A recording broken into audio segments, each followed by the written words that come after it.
السلام عليكم، أنا شيماء شاهين ودي قناتي. لو انتي أول مرة تشوفيني متنسيش تعملي لايك للفيديو واشتراك للقناة وتفعلي زر الجرس عشان يوصلك مني كل فيديوهاتي الجديدة.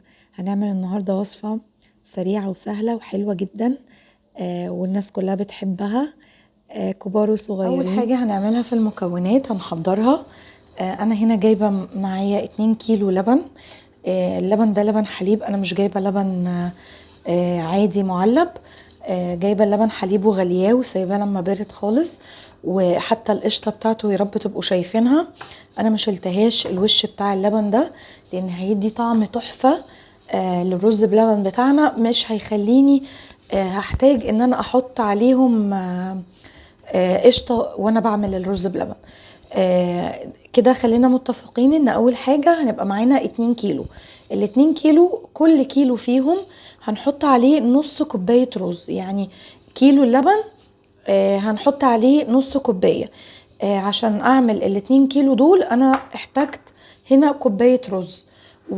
والسكر معانا هنا السكر حسب الرغبه، عايزه تحطي كوبايه حطي، عايزه تقللي براحتك حسب الرغبه. دي هنا معايا كوبايه سكر كبيره، هحط منها اللي هعوزه وبعدين هشيل الباقي، مش هحط الكميه كلها. دي معلقتين نشا كبار. برضو هنعمل زي مقدار الرز بالظبط، ان كل كيلو لبن هنحط عليه معلقه نشا كبيره. يعني احفظوا معايا، وبرضو هحط لكم المقادير في الديسكريبشن بوكس تحت. كل كيلو لبن عليه نص كوبايه رز ومعلقه نشا. ومعايا كمان معلقه ونص او معلقتين كبار لبن بودر. اللبن البودر بيعزز الطعم جدا معانا في الرز بلبن، بيدي طعم حلو قوي. ومعانا برضو معلقتين من كبار من الكريم شانتيه. انا هنا استخدمت الكريمه الخام، ما جبتهاش اللي هي المحلاه. لو عندك المحلاه ماشي، بس بيبقى احسن بصراحه في كل الحلويات اللي بعملها، احسن نوع اللي هو الكريمه الخام. وهيبقى معانا هنا رشة فانيليا، الفانيليا طبعا اللي متوفرة عندك. يلا بينا نبدأ على البوتاجاز نشوف هنبدأ ازاي طريقة الرز معانا. اول حاجة هعملها هنا في طاسة على النار، هحط الرز بتاعنا، يعني كوباية الرز هحط عليها كوباية مية وهسيبها على النار لغاية ما تشرب المية اللي فيها كلها. مش هنعمل رز مسلوق، يعني الرز ده بتاعنا مش هيبقى مسلوق، ده هيبقى رز يعني مستوي نص سوا على الميه بتاعته. مع الميه بتاعته هيبقى مطلع النشا، طارد النشا اللي فيه.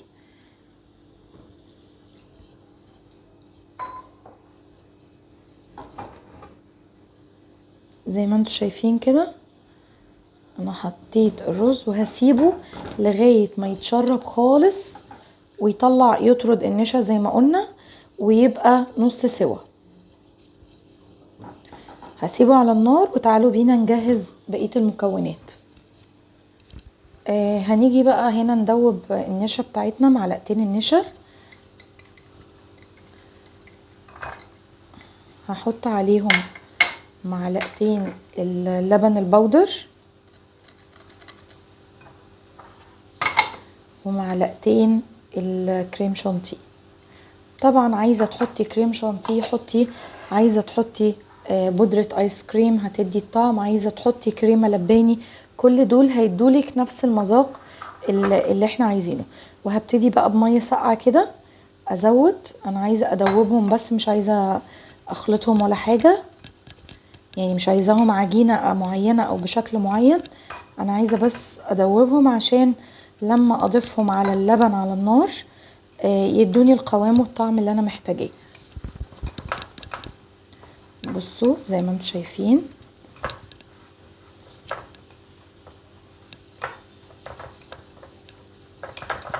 اتاكد بس ان النشا دابت والكريم شانتيه واللبن البودر داب معايا كويس قوي قبل ما احطهم على النار.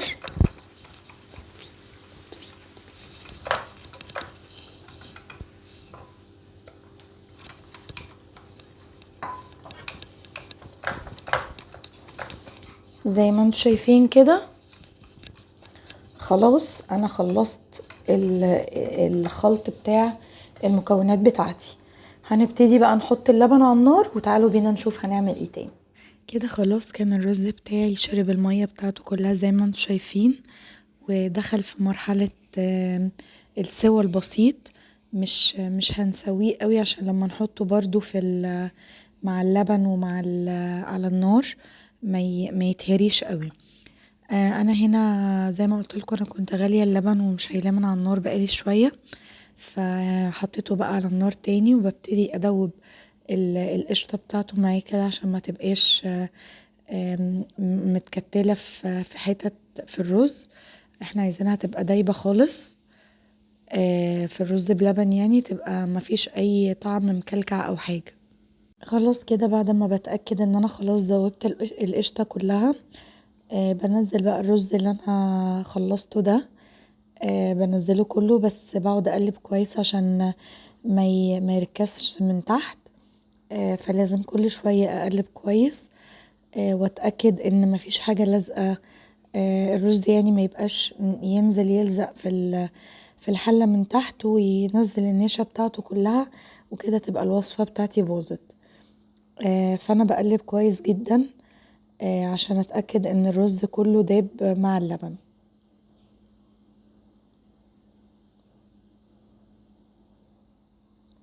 بهدي النار بس شوية عليه وهو شغال كده عشان اللبن ما يفورش ويبوظ مننا، يعني بعمله على نار متوسطة شوية وبفضل اسيبه. يعني يفضل ان انتي ما تسيبهوش طبعا وتخرجي برا المطبخ، عشان كل شوية كده تحاولي ان انتي تقلبي، لان ممكن الرز لما بقول زي ما قلتلكوا لما يلزق من تحت يتحرق. انا هنا سبته بقى، بصوا سبته لحد اما حسيت ان حجم الرز تضاعف. يعني احنا حاطين زي ما قلنا على 2 كيلو لبن كوباية رز صغيرة. هنا حطيت السكر بقى كله.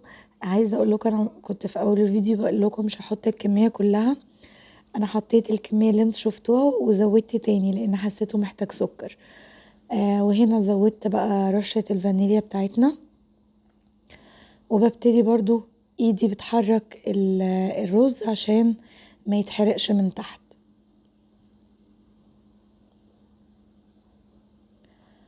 انتي بتسيبي الرز على النار في اللبن لحد ما كل ما تقلبي تلاقي اول ما بتطلعي الكبشة كده تلاقي فيها كمية رز كتيرة.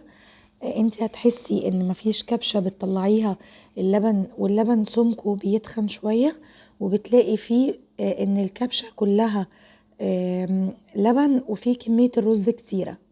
يا رب تكونوا فاهمين انا عايزة اوصل لكم ايه. هنزل بقى الخليط بتاعي اللي احنا عملناه، اللي كان عبارة عن نشا ولبن بودر وكريم شانتيه، ودوبناهم في مية ساقعة. هبتدي بقى اقلب كويس قوي عشان القوام ما يتخنش معايا.